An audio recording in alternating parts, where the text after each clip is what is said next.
Get started.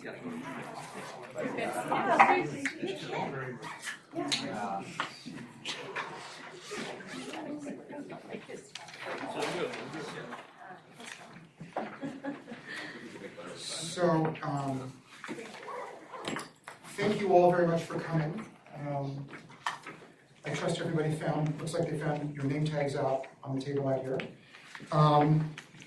I'm going to call to order with something of a heavy heart, honestly. Our last meeting at the State Bar of California. I'll say a little bit more, but the Board of Trustees on September 19th passed a resolution, which I have a very slick, very nice framed copy of, sitting in my den at home because I couldn't figure out how to get it on a plane up here.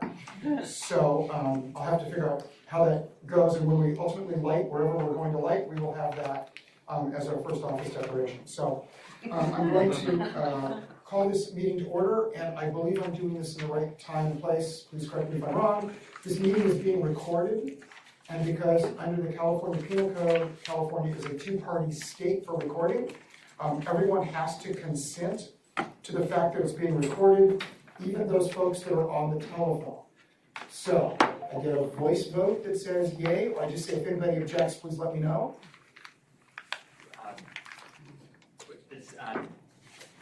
We've now flummoxed the lawyer. Not actually before, but that'll be fine. Okay. I think it's sufficient, but whether or not necessary. Okay, so if anybody objects, speak now if you're able to hold your peace. Excellent. So the meeting is being recorded. Elizabeth, if I can ask you please to do the roll call. Judge Uhas? Here. Catherine Blakemore? She's here, but is on a conference call right now. John Atkins? Here. Beverly Cole?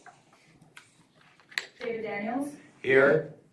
Judge Timothy Dillon? Here. Erica Frank? Here. Juan Gutierrez? Here. Amos Hartston? Here. Judge Herman?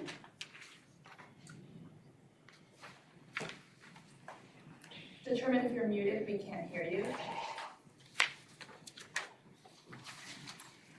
Dennis Hirohama. Here. Judge Jaskol. Here. Judge Kolakowski. Michael Levy. Anne Marie Murphy. Here. Lisa Pruitt. Anita Zonsa. Here. Johanna Valles-Sobomaro. Here. Shamika Sukdeo. Judge Erica Yu. Here. And Judge Yu is calling in as a public member. Correct. Okay, so the next thing on the agenda would be a call for public comment. Did we have any requests for public comment?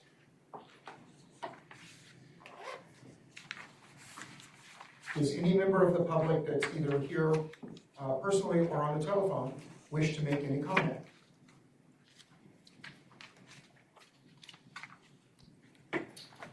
Okay, hearing, I'm sorry, Sorry, okay. go ahead. I was going to suggest introductions for others that haven't been. Oh, very good. Okay, if you are, thank you. So other folks that are here that were not on the roll call, if you would be so kind as to just let us know who you are and sort of how you fit into all of this. Welcome. And Lauren, let's start with you. Sure. Hi, I'm Lauren Klein with the Legal Aid Association of California. It's my turn. Yeah, I think That's Steve Austin. I'm a judge in Contra Costa County and past member of the commission. And I'm Mary Flynn, past staff of the commission. Laura Zelon from Los Angeles, past chair of the commission. Hi, I'm Christine Sun. I'm a new special assistant to the California Attorney General. Welcome. Thanks. I'm Earl Johnson, a former member and former chair of the commission. Toby Rothschild, former vice chair of the commission. Ron Roby, former chair of the commission. Selena Copeland, Executive Director of the Legal Aid Association of California. We're an appointing entity. Jim Meeker, former member. Helen Hall with the State Bar. Brady Dewar, also with the State Bar. Elizabeth Hahn with the State Bar. Very good. Okay. Anyone on the telephone? Double the count. Bonnie Huff, Judicial Council.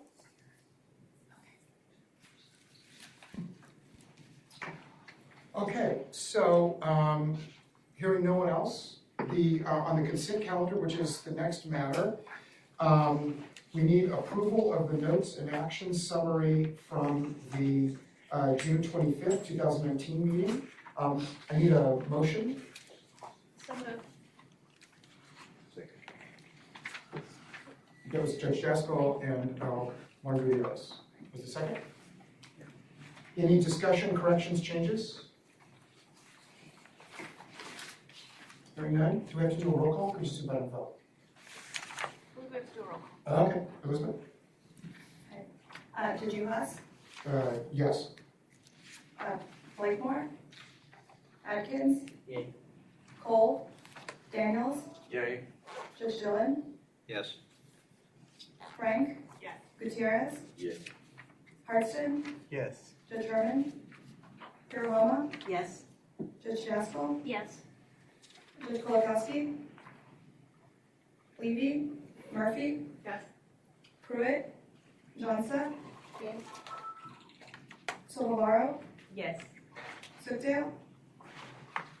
You. Oh, I'm sorry. Judge Yu's a public member. Okay, so it passes. Okay, so the next thing on the agenda is report on state bar developments. I don't know whether Elizabeth or Helen are going to provide that update. So I would turn that over to either one of you. Sure. So I just wanted to note that the public comment for the Task Force on Access through Innovation of Legal Services, ADLS, that closed on September 23rd, but there will be some presentations to the Board of Trustees on that. So if the Commission wishes to make comment on the proposals related to ADLS, that you should, you're welcome. We welcome you to do that during the public comment period with the Board of Trustees. And the other update. I'm sorry, do we know when that's going to be presented to the board? I don't believe it will be in November. It's scheduled to be completed by December 31. Right. So it'll be whenever the next meeting after that. Thank you, Toby. So what is completed by December 31 mean? The report from adults. Oh, and then so there'll be a public comment on the report from adults. I believe it will be presented to the Board of Trustees, and if you wish to make comment on it, you can do so at the board meeting. I know that there was some discussion that the commission may have wanted to make comment previously, but the public comment period had closed. Right, so we may make some late comment. Okay, and that's then January-ish, February? Next board meeting in 2020 will be in January, Here in San Francisco or LA? Los Angeles. Okay, January 23rd, 24th. got it, okay. And then just an update with the EAF homelessness prevention funds. There were 62 organizations that received funding through the formula tranche, and then there is currently an RFP for the remaining $5 million that was released to grantees and will be due back to the State Bar on October 18th. Okay, anything further than from the State Bar? Any questions for the folks from the State Bar? Okay, Helen, I think you were also going to talk to us about the Justice Gap study. I'm going to move that forward so that we can do that as part of this report, if that's okay? Yes. Good morning, everyone.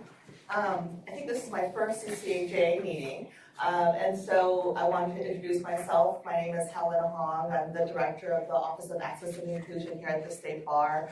I think it's important for you to know how I come to this work. I am a proud immigrant from Los Angeles. I started law school and had to drop out in order to help run my family's coffee shop. I restarted law school in Los Angeles while working full time and graduated with over $100,000 of debt and took a job at a legal aid organization because that's why I went to legal aid. I wanted to go to law school, and my starting salary was $38,000. When I passed the bar, I got up to 42. The Justice Gap is something that is truly meaningful for me because it is not something that I'm just doing as an esoteric exercise, but I was a legal aid lawyer. I became an executive director. I faced the decisions that many of our colleagues have to make of just intense need without many resources and understanding the kinds of decisions that we all have to make. And so with that, this is the same presentation that we gave to the Board of Trustees 2 weeks ago. It's the PowerPoint that I shared with you all last Monday. I already asked Professor Meeker not to grill me on all the study details, and so,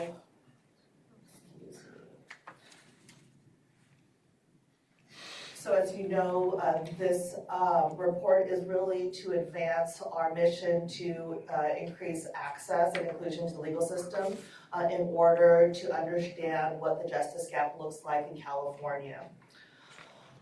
We really wanted to understand 3 major points: is how to support access for low and moderate income Californians. I don't have to tell you all that in order to qualify for legal aid here in California for State Bar funding, it is 125% of poverty, which is a family of 4 living on an income of $32,188 a year. So when we say moderate income, that's a family of 4 living on $33,000 a year. And so really to understand how we prioritize resources and understanding the question that this body has raised, particularly in relation to rural California, is understanding how the cost of legal education impacts access to justice, and if a loan repayment program would influence career choices. And so I'll talk a little bit more about how we're partnering with Selena and LAC to understand some of these points. Helen, can I interrupt for 1 second? Sure. Lisa Pruitt just arrived, and so I think we just need to note that she's here. Welcome, Lisa. Thank you. So go ahead. I apologize. Not at all. And please interrupt. I can't guarantee I know the answer, but I'm happy to have this as a conversation. So this is really an understanding of the difference between civil legal needs of low and moderate income Californians and the resources available to meet those needs. And historically, we looked at what the needs are by seeing who's seeking legal services and what are the limitations in terms of the resources to meet those needs. And we modeled this after the LSC justice gap that really looked at what are justiciable legal problems, and then understanding that the gap is something that we weren't even measuring in terms of who's actually seeking legal services. And so it's revealing, and as you all know, that it's the 86% of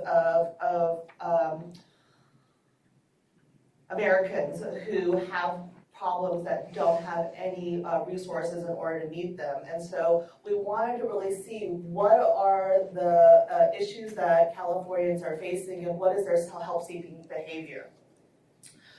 And so what we did is we deviated from the LSC study in 4 major ways. One is that we asked not only low-income Californians, those that are below, and this is through the study with the National Opinion Research Center with the University of Chicago. And so let me take a step back. That we asked about civil legal problems, and I'm kind of getting ahead of the game here, but most of the people dealt with the problems on their own. They didn't know if the problem was legal.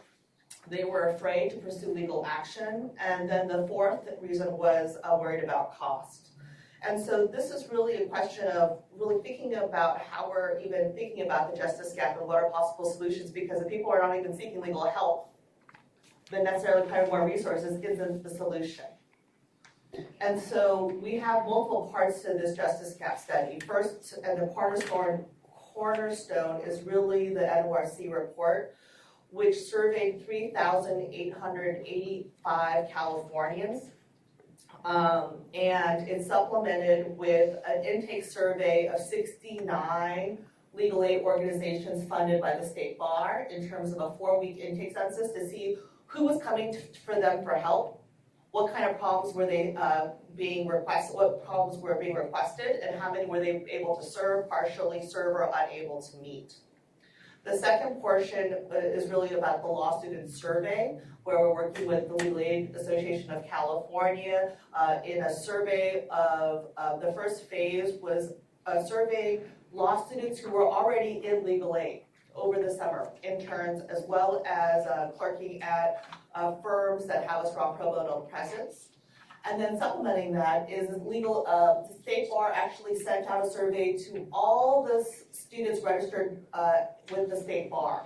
So in order to practice generally your first year of law school, you register with the State Bar. We sent that out to 7,000 students, as well as the law school deans in California to ask their students about their career choice and impact of law school debt on career choice. And LAC is now doing follow-up sessions with ABA, non-ABA, CALs, in terms of getting a little bit more qualitative analysis from the initial results that we received from the survey results. We're also conducting a literature review and analysis of the cost of law school in California, and we're incorporating findings from the legal aid, the LAC recruitment and retention report, as well as a One Justice salary survey of legal aid organizations in California. Anything else on this? Okay, so what is the survey? So of the survey, everyone is 18 and over. About 2,500 are low-income Californians. We surveyed another 1,500 about that regardless of income. We oversampled Spanish-speaking households, seniors, individuals with disabilities, and rural households. We incorporated really valuable feedback from Professor Meeker about defining rural household by census tract. And so it's not just based on a regular county, it really is narrowed down in terms of looking at the population by census tract. And so the high-level findings, we looked at the types of legal problems based on frequency, type, severity, and help-seeking behavior. And so just so that you have a sense of the survey, the first question asked, as a household, who's in your household? And then it says, did someone in your household experience a specific problem, or did you then experience that? And so Professor Meek and I have already had the discussion that in the report, when you read it, sometimes it gets confusing by asking about individual versus household. And so we've been really trying to help define that with more clarity in the final report. However, just high-level findings from the technical report. Over half of Californians, regardless of income, experienced a civil legal problem over the last year. It's slightly higher for low-income Californians by 6%, but where you really see the difference, which is not surprising, the poorer you are, the more problems that you have.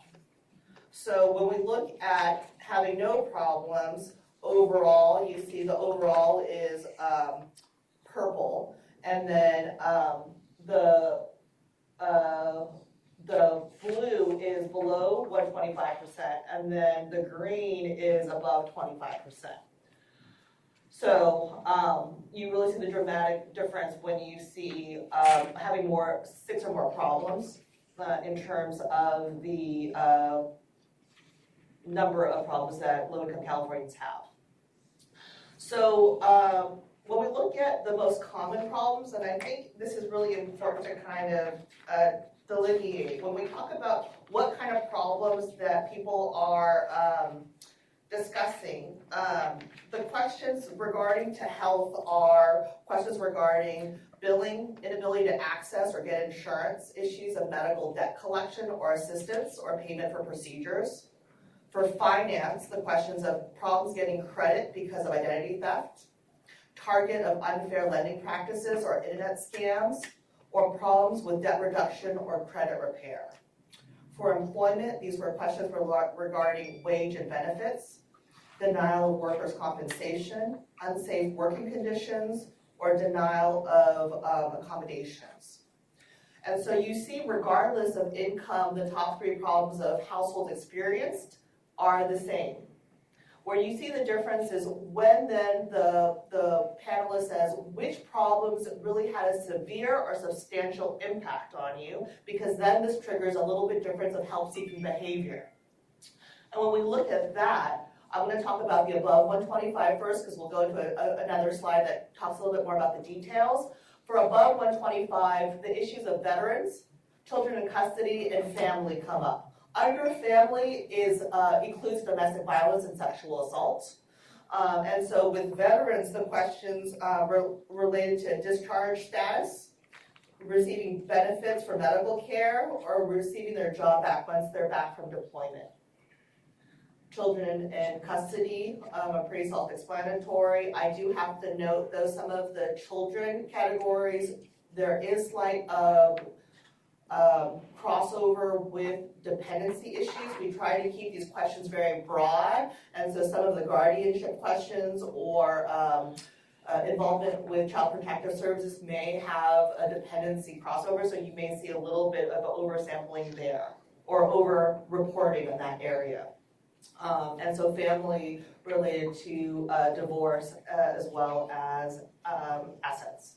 So when we look at the low-income Californians reporting these problems that are affecting them very much or severely, we see that it's children in custody, veterans again, income maintenance related to government benefits, home ownership, and then employment.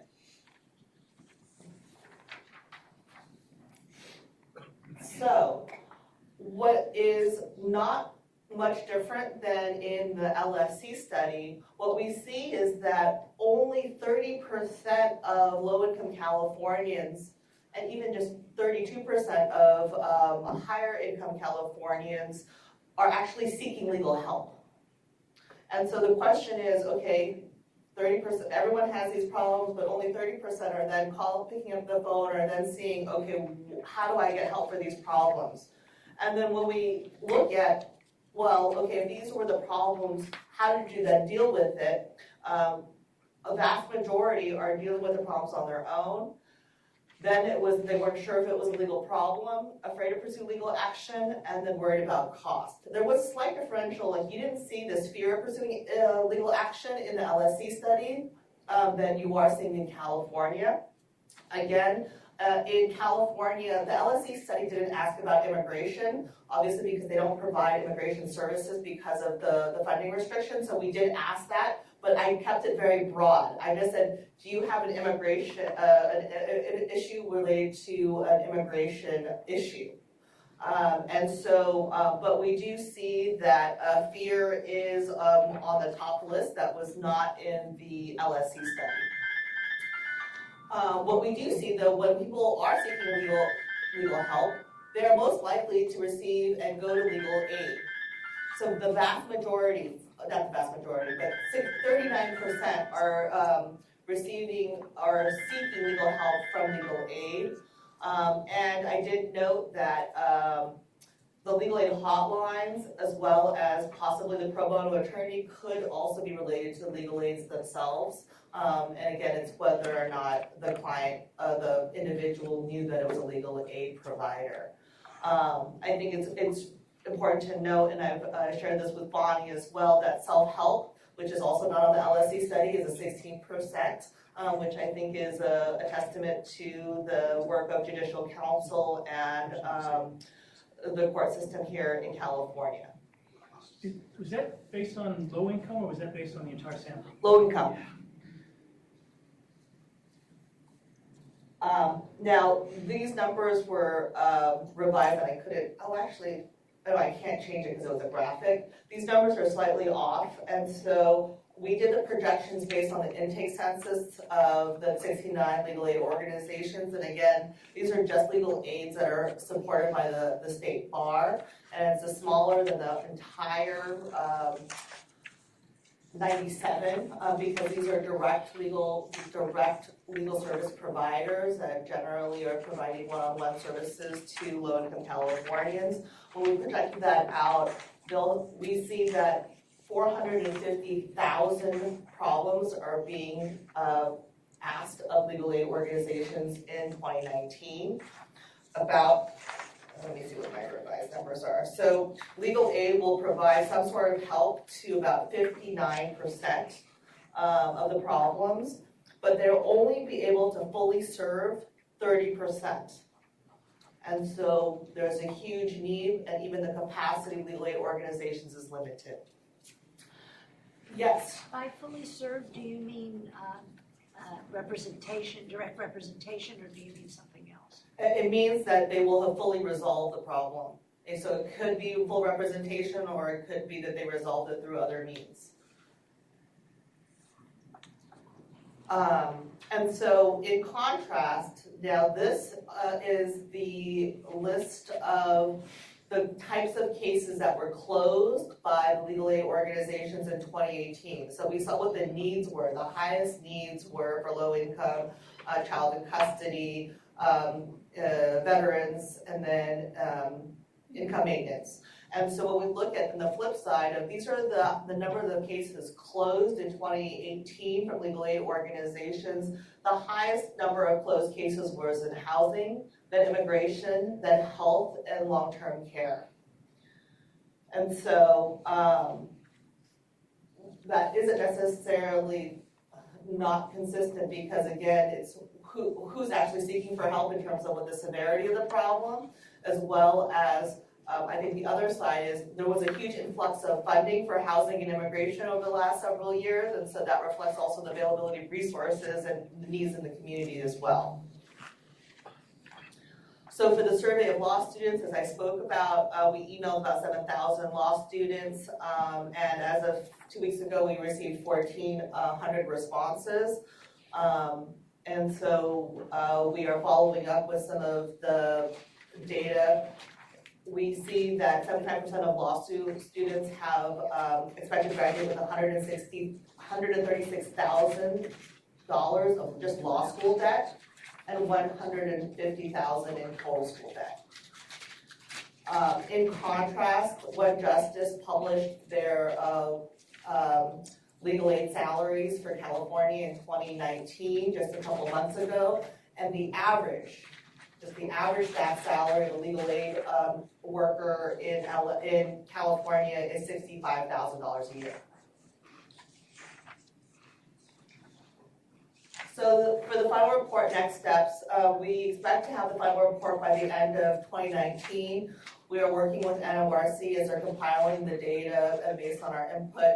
I plan on getting a draft outline that I will share with Judge Haas and Catherine. I think the next round is on October 4th, which I will share with you to get your input. We have very short turnarounds because this is a lot of data. There's lots of ways of looking at it. And so we have to turn around within, I think, just like a week. So I'll let you know what the deadlines are accordingly. We plan to then have this information obviously available, but we will be compiling an executive report of all these different data sources that help the board inform a strategic plan in January 2020. And obviously being considered in conjunction with other state bar initiatives to improve access to justice. Yes, it's Ellen, is there anything in the study comparing the resources or the funding of legal services in California compared to other states? Because obviously this study will be really helpful in terms of prioritizing and directing resources, but I think it's no surprise that we need more resources, and part of it hopefully will be to really reach out and try to get increased funding. So I don't know. I don't know that California does very well when you compare it to other states in terms of how much funding from the state.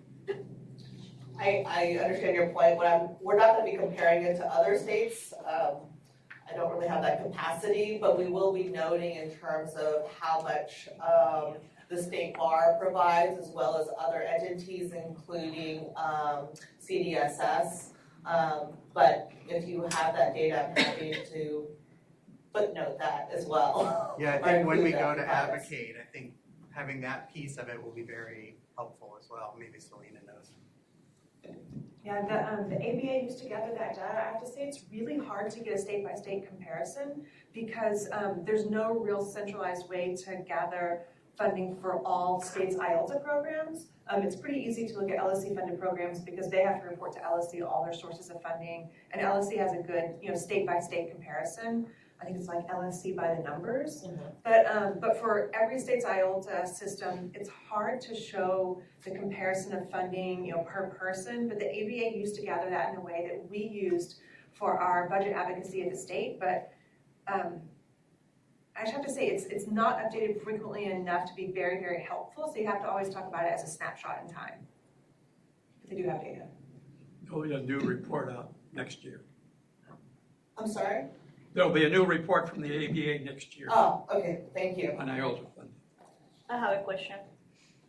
When it comes to the non-English speakers, immigrants of California, have you guys measured how many people call for help, or maybe those that don't because of the language barrier? Are you looking into that to be part of the study? So let me answer that in two ways. One is in the NORC survey, we did ask if there was another language spoken in the household, and I changed that to the top 5 languages in California based on census. We did just include Spanish because the other languages, when I requested it, didn't have the sample size in order to do that. And this also does not include tribal lands as well. We're hoping that within phase 2 to better understand some of these populations that may not be participating in the same mainstream avenues. But that question of not available resources based on language was not one of the questions that was asked. However, when we look at better understanding what are the barriers, I don't think we collect that from the IELTS organizations in terms of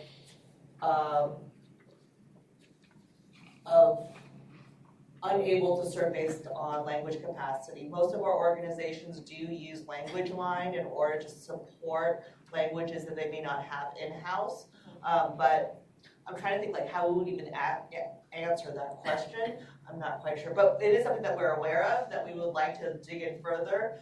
For example, I was really looking into, when we look at the top 3 languages outside of English and Spanish, it goes into, I believe, Tagalog, and then Vietnamese, and then I forget, but I've been asking different organizations how we could try handling those smaller populations in a group in California that are also low income. I think they go hand in hand. Yes, Yes. yes. Thank you. Other questions? That's all I have.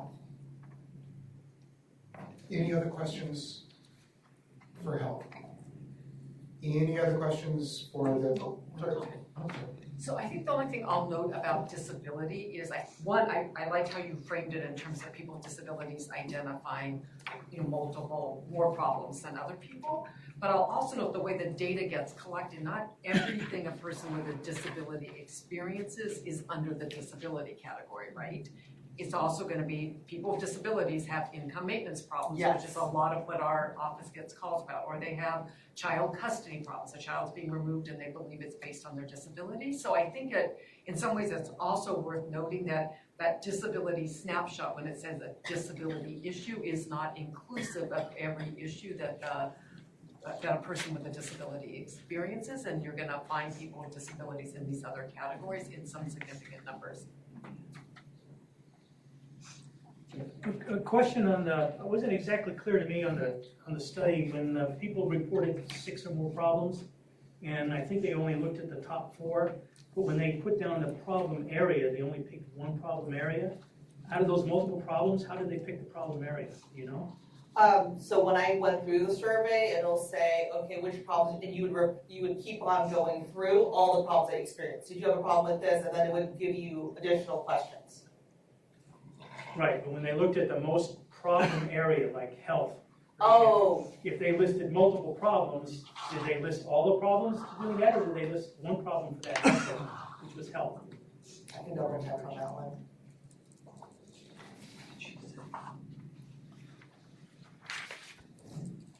And in the public report, it'll break that down because we didn't get that in the technical report. And so part of this is the technical report is the initial data, and then we're digging down a little bit deeper. And so I will clarify that.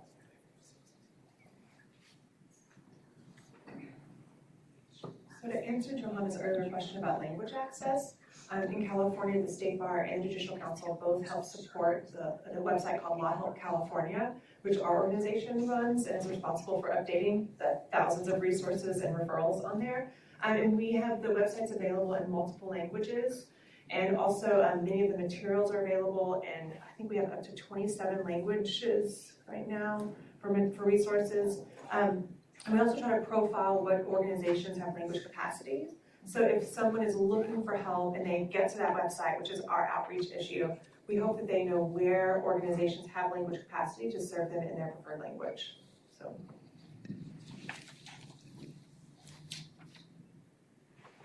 Any other comments? Hearing none. Thank you. Thank you. Okay, and so there's a certain amount of fluidity in our meetings. What we're going to do is essentially conduct 2 meetings. We're conducting one through the State Bar, which is the meeting you're in, and then once we've sort of finished with the State Bar business, then we're going to adjourn that meeting and then commence the first meeting of the Independent California Commission on Access to Justice. So, before we adjourn the State Bar piece, which I think we're just about at the end of, I would look to Brady and ask whether there are any comments that you have or any concerns that you have about the ongoing relationship and the State Bar agreement and all of those things, because I know you and Jack have been working very hard on that. And so if there are any comments, questions, concerns that you want to have, if there's anything that we need to discuss as a general body, I would now turn it over to you two, because you're the ones that are sort of in the middle of it. I think from my perspective, we've reached an agreement on the terms of the contract, so My role has been as the lawyer for the new California Commission on Access to Justice nonprofit California Corporation. In that capacity, we've negotiated with the State Bar, Brady acting as their lawyer, on a funding and services agreement, which will be up for approval when you convene as the nonprofits board. I thank Brady and Donna and other representatives of the State Bar for being very forthcoming, cooperative. There were some issues that we had to discuss, but the reasons were stated in a very straightforward way and resolved reasonably. And we've prepared the final version for execution, recommended its approval. It'll be up for discussion when you convene as the nonprofits board. So I thank the State Bar. And thank you also to you, Jack. It was a painless and smooth process. So does anyone have any questions for Brady about any of the documents at this moment? I don't know whether he's going to hang around for the rest of the meeting or not. Certainly welcome to, should you wish to do so. But to the extent that anybody have any questions about the process, or any of that sort of stuff? Okay. Is there anything else that we need to do as part of this? Not yet. Okay. So then I would like to take a moment, because this is really a historic moment for both the bar and the commission. We were created, as many of you people know in this room, far better than I. We were created 25-ish years ago by the State Bar of California, by a board of trustees that I think was forward-thinking and was remarkably prescient as to what the problems of California were going to be. The California Commission on Access to Justice has had a wonderful experience, great support with the State Bar. I think that we have worked well with the bar. I think that we have brought honor to the bar, and I think the bar has brought honor to us. As you all know, in the past couple of years, however, there's been a significant change in what the bar does, and as a result, through a series of meetings, which I'm not going to rehearse here because I think everybody at this table knows them, we came to the conclusion that the Board of Trustees would let us go, as it were. And so on September 19th, the Board of Trustees voted with a resolution, which I said earlier is now framed in my house, with a resolution that made us an independent entity from the bar. And so, does anyone want copies? As I said to the Board of Trustees, I felt a little bit like I was making a thank you statement at an awards show, that I was afraid that I was going to forget who to thank. And so if I'm forgetting someone to thank, I apologize for that. But I want to start with some people in the past. Kelly Evans was a tremendous supporter of ours. She worked very, very hard for the commission, and I think provided a great deal of leadership from the staff perspective and assisted the bar in a number of significant ways. Rod Fong, who followed her, also was a remarkable supporter of ours.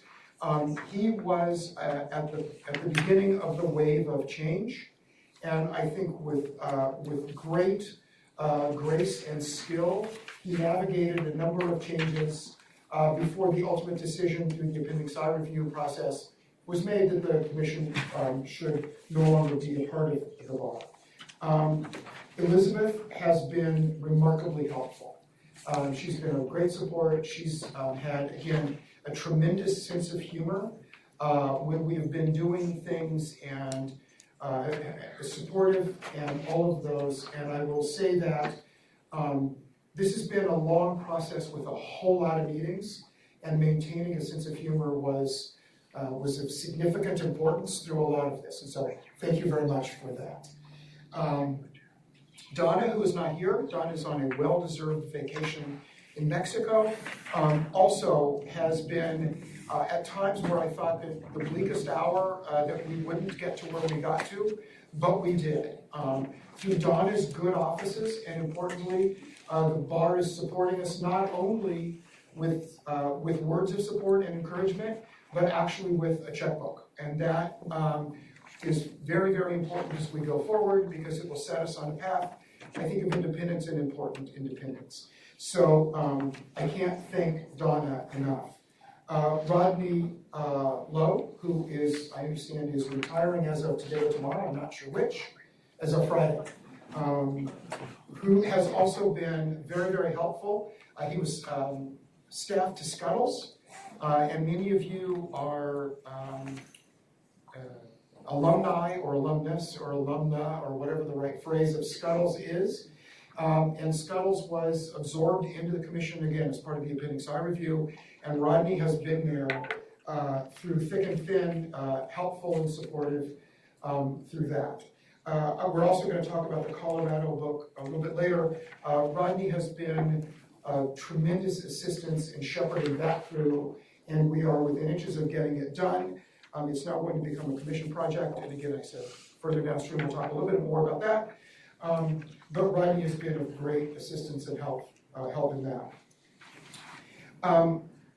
I also want to thank Leah Wilson, who through her leadership and guidance, we are where we are. Again, I think without her support, we would not have the financial support of the bar. And so I think that she has been an important role in all of this.